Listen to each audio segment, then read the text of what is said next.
Today in Washington, all 41 Republican senators lined up, unified, along with one Democrat, Ben Nelson of Nebraska, and they all bravely insisted that Wall Street reform not be debated on the floor of the United States Senate. Just to be clear here, they did not vote Wall Street reform down. They voted to not allow it to be discussed.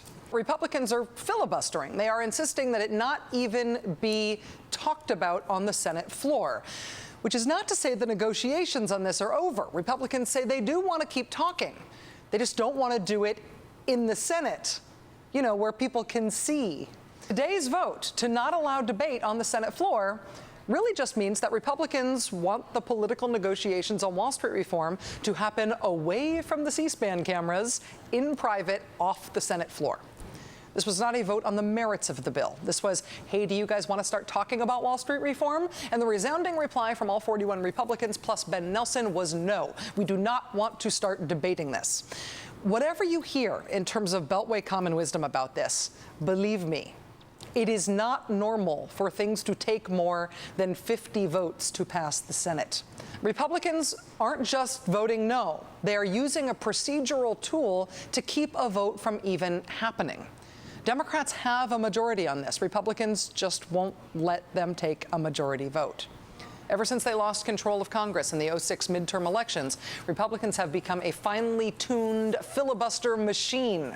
See how the number of filibusters skyrockets there at the end in 2007? That's the voice of the Republican minority.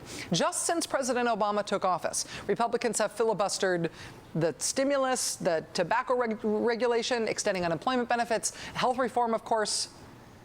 You know, actually, it's pretty much everything. Do we have a scroll of that? Yeah, as far as we can tell, Republicans have filibustered every major piece of legislation since President Obama took office.